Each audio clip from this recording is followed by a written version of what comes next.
जो श्री हरि के चरणों में लगातार लगा रहता है,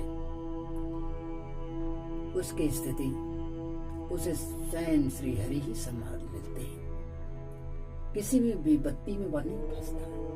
अगर फंसा भी है तो क्षण भर के लिए, कुछ समय के लिए। ये श्री भागवत महापुराण अति ही पुण्यदायी है। नित्य प्रति एक ही अध्याय अगर पाठ किया जाए तो उसके चित्त शुद्ध होने लगता है, परम पवित्र होने लगता है और भिन्न तरफ से उसकी हृदय की शुद्धि बढ़ने लगती, ज्ञान बढ़ने लगता है। ये अर्थ धर्म, काम और मोक्ष को प्रदान करने वाला है। त्रुटियों को दूर करके, चित्त की मलिनता को साफ करके यह समय आने पर परम गति भी प्रदान करता है।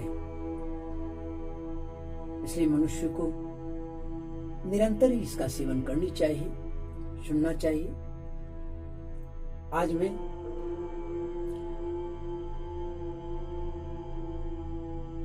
भगवान सुखदेव जी की जो परीक्षित को कथा सुना रहे हैं और वो चतुर्थ अध्याय में जो कहा, उसके बाद उन्होंने ब्रह्मा और नारद के वार्तालाप को, जिसे श्रेष्ठी वर्णन के नाम से जाना जाता है, पंचमों अध्याय में उन्होंने बतलाया है। यह पेज नंबर 199 पर द्वितीय स्कंद के पंचम अध्याय है वाला। मैं आरंभ करूं कथा, इससे पूर्व श्री हरि का एक बार स्मरण कर लिया जाए। गौरी नंदन भगवान गणेश और गुरुदेव का स्मरण हो तो ज्यादा उचित होगा। गजाननं भूतगणाधिसेवितं कपिध्वजं भूफलचारुभक्षितम् उमासुतं शोकविनाशकारकं नमामि गणेशरपादपङ्कजम्। देवी प्रपन्नार्थे हरे प्रसीद प्रसीद मातर जगतोऽखिलस्य प्रसीद विश्वेश्वरि पाहि विश्वं तमेश्वरि देवी चराचरस्य। गुरु ब्रह्मा गुरु विष्णु गुरु देवो महेश्वरः गुरु साक्षात् परं ब्रह्म तस्मै श्री गुरुवे नमः। अखण्डमण्डलाकारं व्याप्तं येन चराचरं तत्पदं दर्शितं येन तस्मै श्री गुरुवे नमः। सरस्वती महाभागे विद्ये कमललोचने विश्वरूपे विशालाक्षी विद्यां देहि नमस्तुते।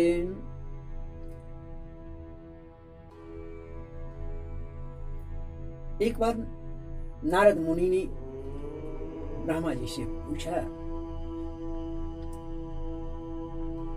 कि देव देव नमस्तेस्तु भूत भावन पूर्वजः तद विजानीय यज ज्ञान मात्म तत्व निदर्शनम। पिताजी, आप केवल मेरे ही नहीं सबके पिता, समस्त देवताओं से श्रेष्ठ एवं सृष्टि करता है, आपको मेरा प्रणाम है। आप मुझे वह ज्ञान दीजिए जिससे आत्म तत्व का साक्षात्कार हो जाता है। आत्मज्ञान का साक्षात्कार हो जाता है। यद रूपम यद अधिष्ठानम यद सृष्टिमिदं प्रभो यद संस्थम यत् परम यच्च तत्त्वं वद तत्त्वतः सर्वमेतत् भवान् वेद भूत भव्य भवत्प्रभो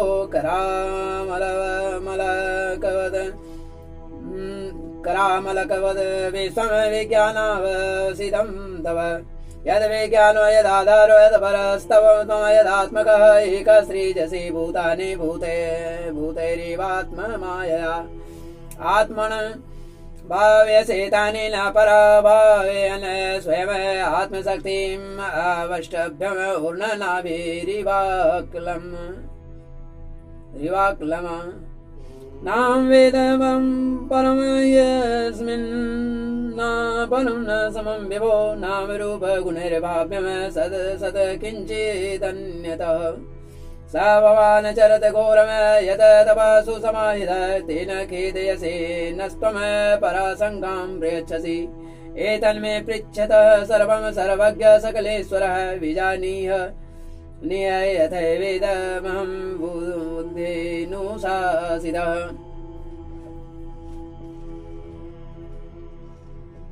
पिताजी, संसार का क्या लक्षण है, इसका आधार क्या है, इसका निर्माण किसने किया था, किसने किया है, इसका प्रलय किसमें होता है या किसके अधीन है, और वास्तव में यह है क्या वस्तु, आप इसका तत्व बतलाइए। आप तो सब कुछ जानते हैं, क्योंकि जो कुछ हुआ है या हो रहा है या होगा उसके स्वामी आप हैं, आप ही हैं। यह सारा संसार हथेली पर रखे हुए आंवले के समान आपकी अज्ञान दृष्टि के अंतर्गत ही है। पिताजी, आपको यह ज्ञान कहाँ से मिला, आप किसके आधार पर ठहरे हुए हैं, आपका स्वामी कौन है और आपका स्वरूप क्या है। आप अकेले ही अपनी माया से पंचभूतों के द्वारा प्राणियों की सृष्टि कर लेते हैं, कितना अद्भुत है। जैसे मकड़ी अनायास ही अपने मुंह से जाला निकालकर उसमें खेलने लगती है, वैसे ही आप अपनी शक्ति के आश्रय से जीवों को अपने में ही उत्पन्न करते हैं, और फिर भी आप में कोई विकार नहीं होता। जगत में नाम रूप गुणों से जो कुछ जाना जाता है, उसमें मैं ऐसी कोई सत असत उत्तम मध्यम तथा अधम वस्तु नहीं देखता जो आपके सिवा और किसी से उत्पन्न हुई। इस प्रकार सबके ईश्वर होकर भी आपने एकाग्र चित्त से घोर तपस्या की, इस बात से मुझे मोह के साथ साथ बहुत बड़ी शंका भी हो रही है कि आपसे बड़ा भी कोई है क्या। पिताजी, आप सर्वज्ञ और सर्वेश्वर हैं, जो कुछ मैं पूछ रहा हूँ वह सब आप कृपा करके मुझे बतलाइए, मुझे समझाइए कि जिससे मैं आपके उपदेशों को ठीक ठीक समझ सकूं।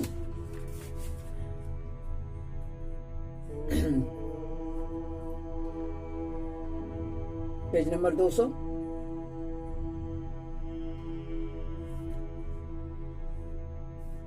द्वितीय स्कंद के 5वां अध्याय, दुआ संख्या 9 से 18 तक। ब्रह्मोवाच, तब ब्रह्मा जी ने कहा, सम्यक् कारुण्यिकसेदं वत्सते विचिकित्सितं यदाम चोदित सौम्य भगवत वीर्यदर्शने नानृतं तव तच जावि यथा मां प्रब्रवीसि भो अविज्ञाय परं मत्त एतावत् त्वमयतो इमे येन स्वरोचिषा विश्वं रोचेदं रोच्याम्यहं यथार्कोऽग्निर्यथा सोमो यथार्क्षग्रतारका तस्मै नमो भगवते वासुदेवाय धीमहि यन्मायया दुर्जयाय मां ब्रुवन्ति जगद्गुरुम्। ब्रह्मा जी कहा, बेटा नारद, तुमने जीवों के प्रति करुणा के भाव से भरकर यह बहुत ही सुंदर प्रश्न किया है, क्योंकि इससे भगवान के गुणों का वर्णन करने की प्रेरणा में मुझे प्राप्त हुई है। तुमने मेरे विषय में जो कुछ कहा है, तुम्हारा वह कथन भी असत्य नहीं है, क्योंकि जब तक मुझसे परे का तत्व जो स्वयं भगवान ही है जान नहीं लिया जाता, तब तक मेरा ऐसा ही प्रभाव प्रतीत होता है। जैसे सूर्य, अग्नि, चंद्रमा, ग्रह, नक्षत्र और तारे उन्हीं के प्रकाश से प्रकाशित होकर जगत में प्रकाश फैलाते हैं, वैसे ही मैं भी उन्हीं स्वयं प्रकाश भगवान के चिन्मय प्रकाश से प्रकाशित होकर संसार को प्रकाशित कर रहा हूँ। उन भगवान वासुदेव की मैं वंदना करता हूँ और ध्यान भी, जिनकी दुर्जय माया से मोहित होकर लोग मुझे जगत गुरु कहते हैं। विलज्यमानया यस्य अस्तातो मिच्छापथे मुया विमोहिता विकातन्ते ममाहमिति दुर्धियः द्रव्यं कर्म जगालश्च स्वभावो जीवेव च वासुदेवात् परो ब्रह्मन् चान्योऽर्थोऽस्ति तत्त्वतः नारायण परा वेदा देवा नारायण पंकजा नारायणं गजा नारायण परा लोका नारायण परामख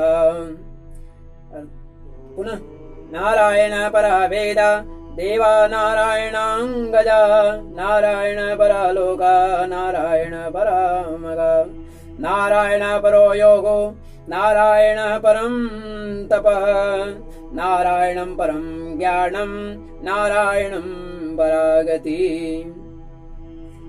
यह माया तो उनकी आंखों के सामने ठहरती ही नहीं, छेप कर दूर से ही भाग जाती, परंतु संसार के अज्ञानी जन उसी से मोहित होकर या मैं हूं या मेरा है इस प्रकार बकते रहते हैं, कहते रहते हैं। भगवत स्वरूप नारद द्रव्य कर्म काल स्वभाव और तत्व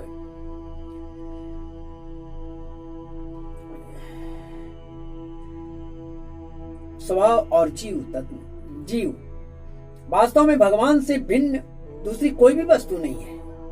वेद नारायण के पारायण है, देवता भी नारायण के ही अंगों में कल्पित हुए हैं और समस्त यज्ञ भी नारायण की प्रसन्नता के लिए ही है तथा उनसे जिन लोगों की प्राप्ति होती है वे भी नारायण में ही कल्पित है।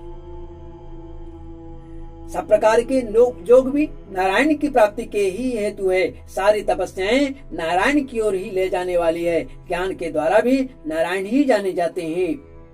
समस्त साध्य और साधनों का पर्यवसान भगवान नारायण में ही है।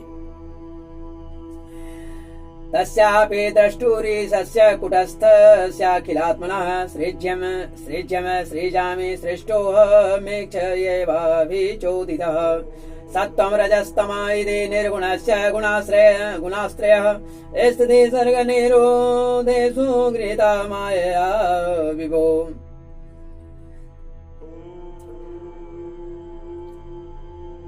वे दृष्टा होने पर भी ईश्वर हैं, स्वामी हैं, निर्विकार होने पर भी सर्व स्वरूप हैं। उन्होंने ही मुझे बनाया है और उनकी दृष्टि से ही प्रेरित होकर मैं उनकी इच्छा अनुसार सृष्टि की रचना करता हूँ। भगवान माया के गुणों से रहित एवं अनंत है।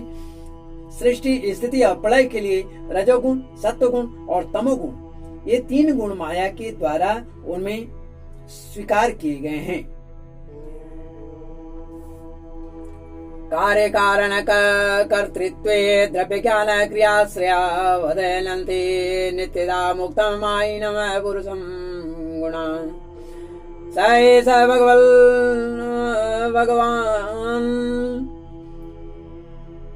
एष भगवल्लिङ्गे स्त्रीभिर्धोक्षजः स्वलक्षित गतिर्ब्रह्मण सर्वेषां मम चेश्वरः कालं कर्म स्वभावं च मायेशो माया स्वयात्मन यदृच्छया प्राप्तं विभुभूषुरूपा ददे कालद गुण व्यतिकर परिणाम स्वभावतः कर्मणो जन्म मत पुरुषाधिष्ठिताद्भुत मत्तस्तो विकुर्वाणात्रज सत्वोपविन्नेतात् तमः प्रधानस्त्वभवद् द्रव्य ज्ञान क्रियात्मक। उन्हें माया के द्वारा उनमें स्वीकार किए गए हैं।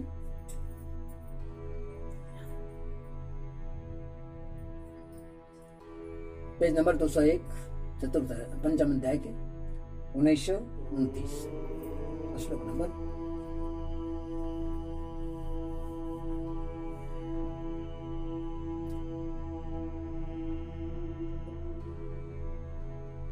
माया के द्वारा इन्हें स्वीकार किए गए यही तीनों गुण द्रव्य ज्ञान और क्रिया का आश्रय लेकर मायातीत नित्य मुक्त पुरुष को ही माया में स्थित होने पर कार्य कारण और कर्तापन के अभिमान से बांध लेते हैं। नारद इंद्रियातीत भगवान गुणों के इन तीन आवरणों से अपने स्वरूप को भलीभांति ढक लेते हैं, इसीलिए लोग उनको नहीं जान पाते। सारे संसार के और मेरे भी एकमात्र स्वामी वे ही हैं। मायापति भगवान ने एक से बहुत होने की इच्छा होने पर अपनी माया से अपने स्वरूप में स्वयं प्राप्त काल, कर्म और स्वभाव को स्वीकार कर लिया।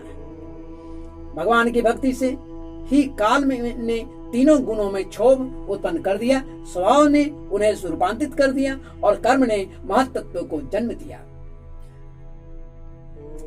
रजोगुण और सत्वगुण के वृद्धि होने पर महत्त्व को जो विकार हुआ उसे ज्ञान, क्रिया और द्रव्य रूप तम प्रधान विकार हुआ, वह अहंकार कहलाया और विकार को प्राप्त होकर 3 प्रकार का हो गया। उसके भेद हैं वैकारिक, तेजस और तामस। नारद जी वे क्रमशः ज्ञान शक्ति, क्रिया शक्ति और द्रव्य शक्ति प्रधान है।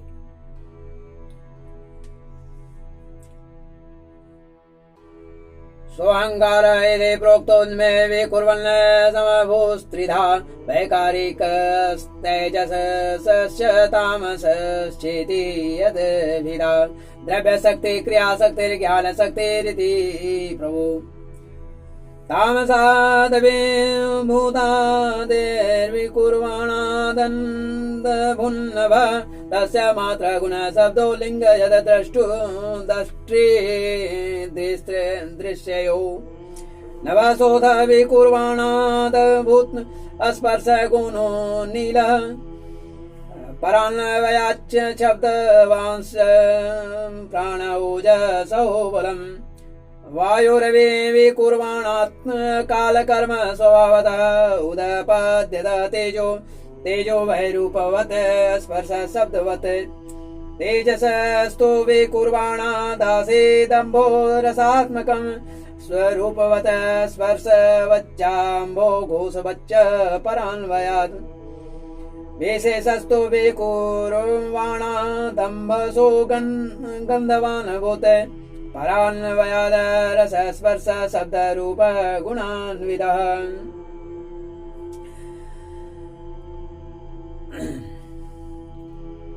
जब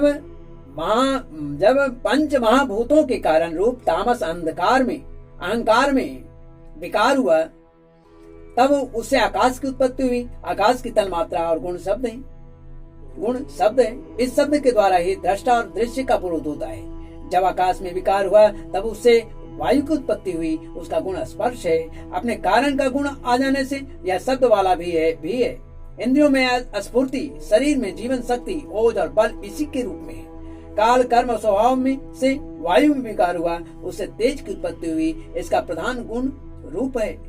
साथ ही इसके कारण आकाश और वायु के गुण शब्द एवं स्पर्श भी इसमें है। तेज के विकार से जल की उत्पत्ति हुई। इसका गुण है रस। कारण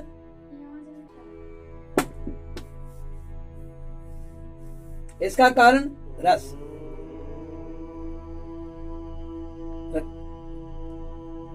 कारण तत्वों के गुण शब्द स्पर्श और रूप भी इसमें है।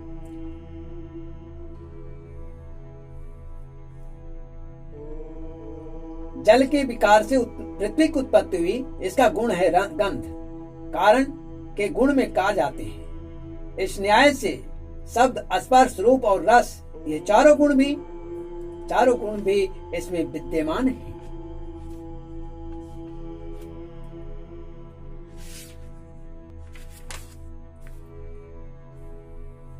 अब हम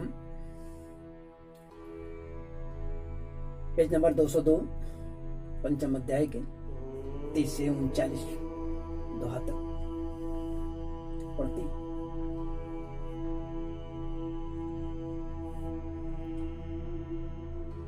वैकारिकान् मनो यज्ञे देवा वैकारिकादश दिगवातार्क प्रचेतो स्वीवनीन्द्रोपेन्द्रमित्रका तेजसात् तो विकुर्वाणादीन्द्रियाणि दशा भवन् ज्ञानशक्ति क्रियाशक्तिर्बुद्धि प्राणस्य तेजसो श्रोत्रं त्वग्घ्राण दृग्जीवा वागदोर्मिड्राङ्घ्रिपायव यदेते संगता भावा भूतेन्द्रिय मनोगुणा यदा यदन निर्वाणे न सेकुर्ब्रह्मवित्तमा तथा संहत्य चान्योन्यम भगवच्च शक्ति चोदितः सदा सत्त्वमुपादाय चोभयम श्रीजुर्ह्यत वर्षभोग सहस्रान्ते तदण्ड मोदके संयम काल कर्म स्वभावोस्तो जीवो जीवम जीवयत। वैकारी अहंकार से मन की और इंद्रियों के 10 अधिष्ठात्री देवताओं की भी उत्पत्ति हुई। उनके नाम हैं दिशा, वायु, सूर्य, वरुण, अश्विनी कुमार, अग्नि, इंद्र, विष्णु, मित्र और प्रजापति।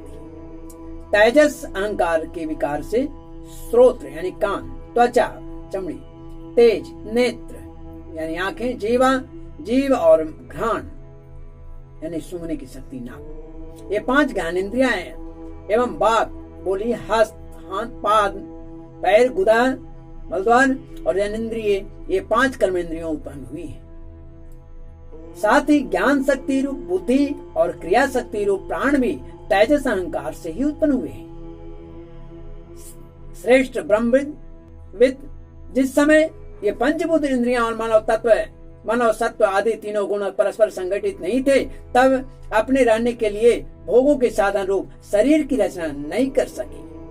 जब भगवान ने इन्हें अपनी शक्ति से प्रेरित किया, तब वे तत्व परस्पर एक दूसरे के साथ मिल गए और उन्होंने आपस में कार्य कारण भाव स्वीकार करके व्यष्टि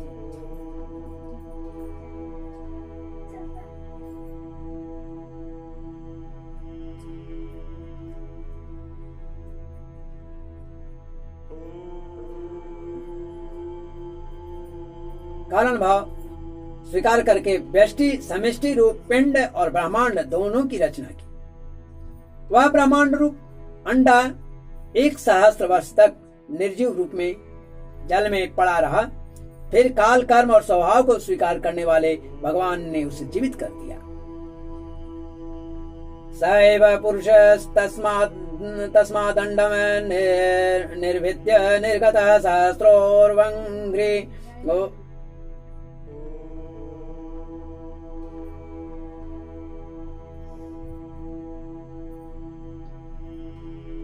सैव पुरुषस्तस्मादण्डं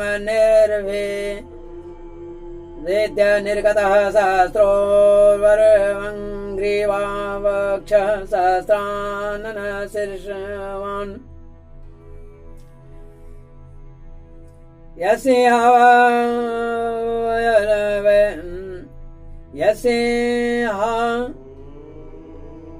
वयवेर्लोकान् कल्पयन्ते मनीषिणः कड्यादिभिरध सप्त सप्तोर्ध्वं जगन्नाथिभिः पुरुषस्य मुखं ब्रह्म छत्रमेतस्य बाहवः उर्वोर्वैश्यो भगवतः पदाभ्यां सूत्रो व्यजायतः लोकः कल्पितः पदाभ्यां भूर्लोकोऽस्य नाभितः हरिदा स्वरलोकः उर्सामाग्रीवायां जनलोकस्य तपो लोकस्तनद्वयादमूर्धभिः सत्यलोकस्थो ब्रह्मलोकः सनातनः। जीवित कर दिया। उस अंडे को फोड़कर उसमें से वही विराट पुरुष निकला जिसकी जंघा, चरण, भुजाएं, नेत्र, मुख और सिर शास्त्रों की संख्या में है। विद्वान पुरुष उपासना के लिए उसी के अंगों में समस्त लोक और उनमें रहने वाले वस्तुओं की कल्पना करते हैं। उसकी कमर के नीचे के अंगों में 7 पाताल की और उसके पिंडु की से ऊपर के अंगों में 7 स्वर्गों की कल्पना की जाती है। ब्राह्मण इस विराट पुरुष का मुख है, भुजाएं क्षत्रिय हैं, जंघों से वैश्य और पैर से शूद्र उत्पन्न हुए हैं। पैरों से लेकर कटी पर्यंत 7 पाताल तथा भूलोक की कल्पना की गई है। नाभि में भुवरलोक की, हृदय में स्वरलोक की, परमात्मा के वक्षस्थल में महरलोक की कल्पना की गई है। उसके गले में जनलोक और दोनों स्तनों में तपोलोक और मस्तक में ब्रह्मा का नित्य निवास स्थान सत्यलोक है।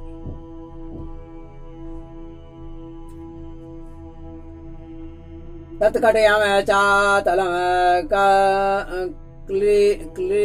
मुरुभ्याम वेतलम विभो जानुभ्याम सूतलम शुद्धम जंगाभ्याम तो तलातलम मातलम तो गुल्फाभ्याम प्रपदाभ्याम रसातलम वातलम पादतलत इति लोकमय पुमान् भूलोक कल्पितवदाभ्याम वर्लोकोऽस्य नाभिधा स्वर्लोक कल्पितो मूर्धना नना इति वा लोक कल्पना।